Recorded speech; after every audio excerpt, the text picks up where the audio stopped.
What if the strongest revenge isn't a speech, isn't a post, isn't even an argument, but a life so disciplined and calm that the person who hurt you can no longer reach you?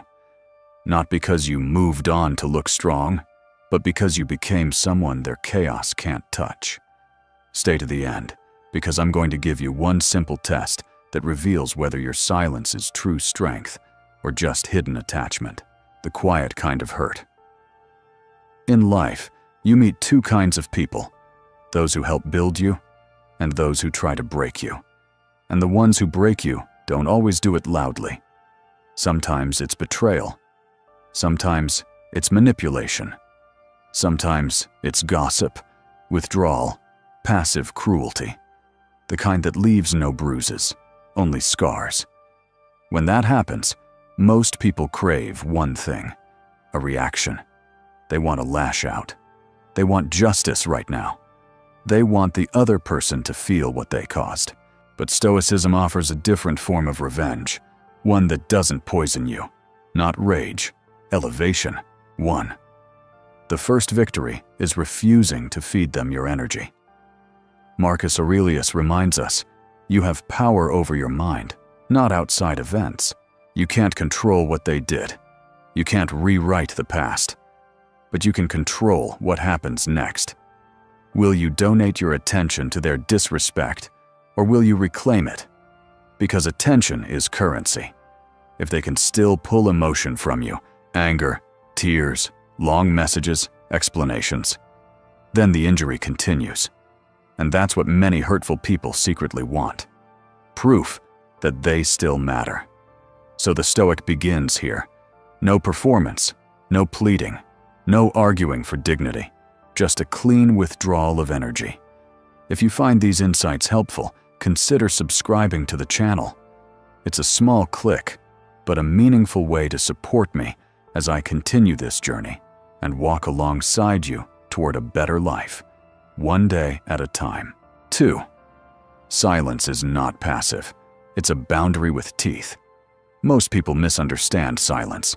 They think silence means you lost. But silence, done correctly, is a wall. It removes access. It breaks manipulation. It ends the cycle where they provoke and you react. Imagine what they expect after they hurt you.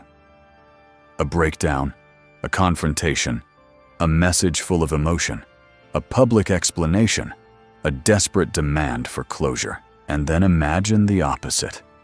You say nothing. You don't chase. You don't explain your pain to someone who already decided it didn't matter. You don't turn your wounds into entertainment. You simply step out of their reach. That isn't weakness. That's self-command. 3. The real revenge is the rebuild they can't interrupt. Here's where silence becomes lethal. Not to them, but to their control. You redirect everything they tried to steal. Your focus, your confidence, your time, your peace. You train your body. You sharpen your mind. You rebuild your work. You invest in people who respect you without games.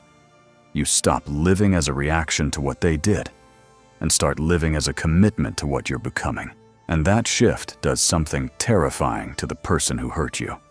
They can't handle you anymore. They can't bait you. They can't guilt you. They can't rewrite the story if you refuse to participate. You become emotionally unreachable. And that, more than any argument, ends their power. 4. Outgrowing them is the cleanest form of justice. Stoicism doesn't teach revenge as harm. It teaches revenge as immunity. The goal is not to make them suffer. The goal is to make sure they can never control your inner world again. Epictetus said it clearly. It's not what happens to you, but how you react that matters. So the question becomes, when you're hurt, do you spiral? Do you post? Do you rant? Do you send messages you'll regret? Or do you become the version of yourself that no longer needs closure, revenge, validation, their understanding? That version doesn't win loudly. It wins permanently. 5. The test that reveals whether your silence is strength. Here's the test I promised. If they texted you tonight, would your peace collapse? If your heart would race? If you'd rehearse replies? If you'd feel pulled back into the old loop?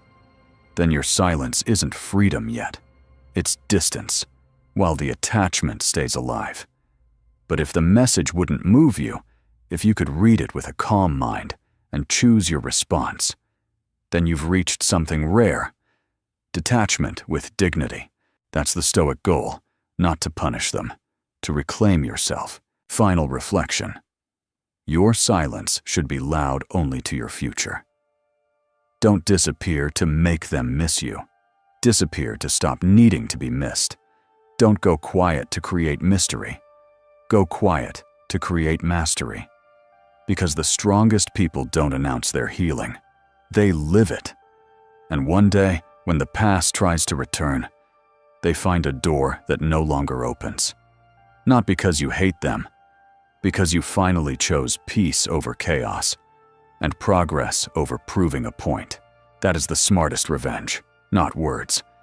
Becoming untouchable. If this hit you, subscribe to Stoic tomorrow. We build calm strength here. Now comment below. What's harder for you? Staying silent or staying disciplined after you go silent? And if you want a simple anchor, type, I rise in silence.